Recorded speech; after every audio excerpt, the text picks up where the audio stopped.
In past videos, I've spent some time talking about the concept of abdication, and that's particularly with regard to responsibilities that given individuals have just in the course of their normal lives. And one of the things that I talked about was the idea of the abdication of giving yourself over to the mob or to some particular group of people who are gathered in various places. I wanted to talk today about an idea of sort of what amounts to that, but it isn't exactly that. And I also sort of wanted to give some, not extenuating circumstances exactly, but some ideas as to why people might do the particular thing that we're going to talk about today. Hello and welcome to the Daily Summation from Kurt's Religion and Politics. I'm your host, Kurt. Today is Tuesday, the 9th of March of 2021. Welcome to everybody who's coming on Rumble, on the podcast, and on YouTube. And the subject of today's little video is lock them up. The first thing that I want to say about that expression, that idea, is I don't like it. I don't care whether or not you think it's a wonderful thing. I don't like it. And there are any number of reasons I don't like it. Even though I recognize some things that I'll get into in a minute, right, that make it so that I understand it, I still don't like it. The United States is a nation of due process. We are a nation in which we don't just toss people in jail because we don't like them. They actually have to be proven to have done something wrong. We have to, well, to begin with, we have to accuse them of wrong. Then, having accused them of wrong, we have to run through a process to determine whether or not they're guilty, assuming their innocence in the process. Then we have to have evidence that shows that they're guilty of some particular thing, something that they did wrong. And then from there, we have the right to, quote, lock them up. Now, let's be clear. When people run around saying, lock him up, lock her up, or yelling it, chanting it, or whatever, which, by the way, is a crowd chant, which is one of the things that I really don't like about it. But when they go around doing that, right, most of them are saying, if you actually could elicit from them what it was that they were truly trying to say, what it would be is, I'm pretty sure this person or that person is guilty of this or that crime. I think that they should be tried. I'm pretty sure if they were and there was a reasonable person prosecuting the case, they would end up in a jail cell wearing an orange jumpsuit. I think that's pretty much what people would say. The problem is when you run around yelling things like lock her up, lock him up, whatever it happens to be, the unfortunate likelihood is that people are going to look at that and see you as somebody who is not for due process. This is what they're likely to do. You can argue all you want that that's not the case. It is the case. It is what will happen. Okay? So just keep in mind that when you do that, what you're doing, what you're saying to people is, this person is somebody in a mob mentality who's probably not going to support due process, who's probably not going to support innocence until guilt is proven. That's what you're telling people when you do that. The reality, of course, is that if you talk to a lot of the people who find themselves in crowds where they say things like, lock him up, lock her up, lock them up, what you're going to find is that most of those people are not really saying what it sounds like they're saying. I mean, they are saying that, right? And it's problematic. It's bad. And they need to understand this is not something you need to be saying. But it's not their intent. It's not what they're really about. What they really want to see is justice done. Just in the same way that this fellow, this cop, who's being tried for the potential murder of, or whatever it is, manslaughter, or whatever particular thing they happen to be going for, Derek Chauvin, whatever his name is, right, Floyd's potential killer.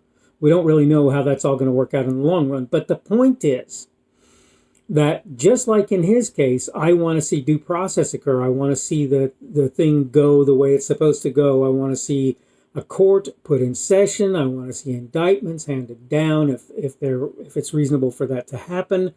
I want to see juries selected. I want to see cases presented. I want to see individuals receive whatever is decided to be the appropriate justice for that individual. And I will say that I think that there are certain things already that have been said that will make it so that I'm afraid that there are going to be some people who will be dissatisfied with the results of that trial, of any trial that results, that happens.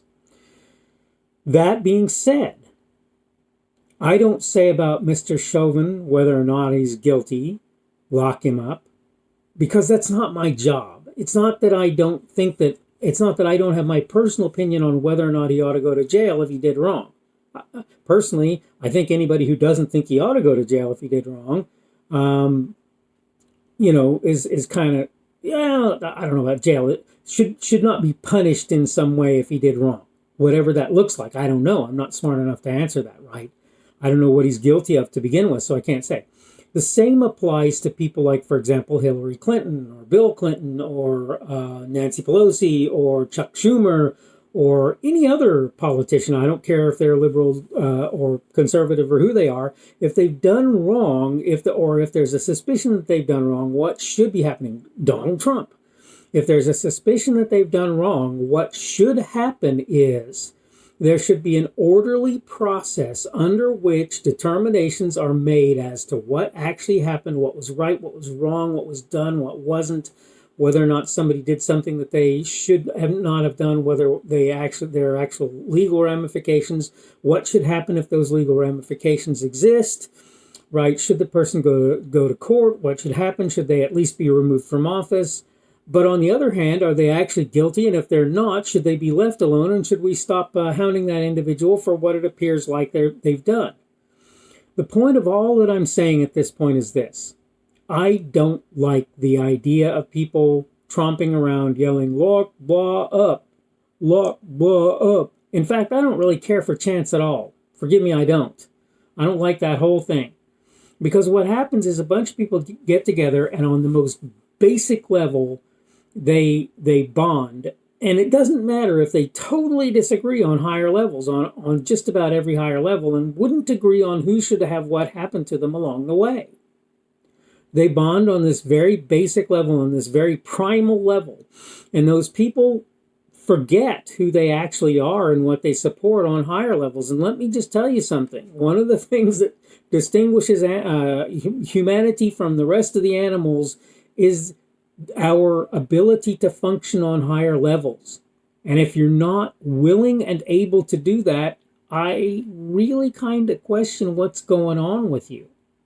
I'm not going to tell you you're not human, but I am going to say that doesn't seem like a reasonable thing to me. You need to be able to function on a higher level than the sort of base, primal, visceral, animal, anger, ire, whatever it happens to be, pain, right? You need to actually be able to operate on a level where you are not just some dumb mob schmuck doing your thing. You need to be you. You need to not abdicate your responsibility or your authority. You need to make the decision you're going to choose to think, choose to reason, and you need to not take into your hands responsibility that is not yours. If you ask me, I'm pretty sure Hillary Clinton belongs in a jail cell. But you know what? It isn't going to be me who's going to put her there. If she ever ends up in that place, I'm not going to be the guy who puts her there. Bill the same. Bill Clinton the same. Barack Obama the same. If any of these guys belong in a jail cell, whether they, in my opinion, they belong there or not, without due process, without people going through the things that they need to do, without the assumption, the presumption, as it were, of innocence, it's, you can't really move forward as a society in a meaningful way, in my opinion. All right, I'm about out of time. And I could talk on this one for a while, so I'm going to have to shut my yap. I'm just going to have to be quiet. Again, today is Tuesday, the 9th of March of 2021. Tomorrow will be Wednesday, the 10th of March of 2021. I'm going to talk on universal income, which is neither the same thing as a living wage or minimum wage.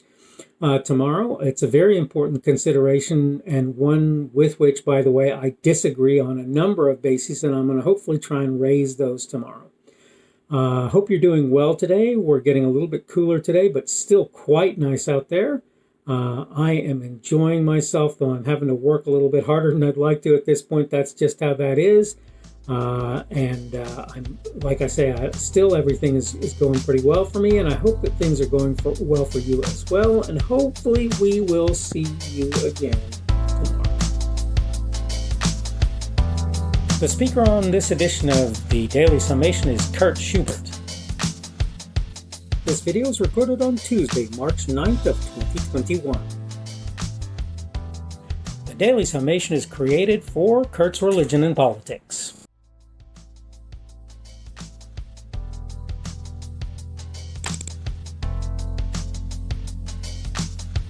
Thanks for watching this edition of the Daily Summation from Kurt's Religion and Politics. I hope you found it entertaining or instructional, or maybe both. If you want to see more from me, you can go to blogs.kpschubert.com. That's blogs.kpschubert.com. I am on Twitter, Parler, and Minds.com. My handle on each of those is @kpschubert. That's @kpschubert. I have a Rumble and a YouTube channel. They are the Kurt's Religion and Politics channels on Rumble and YouTube. I have a Facebook page. The Facebook page is Kurt's Religion and Politics as well. I am on Patreon. If you want to support me, that's one of the better places you can do that. And you will find me at Kurt's Religion and Politics on Patreon. I have a podcast. The podcast is podcasts with an S, .kpschubert.com. That's podcasts.kpschubert.com.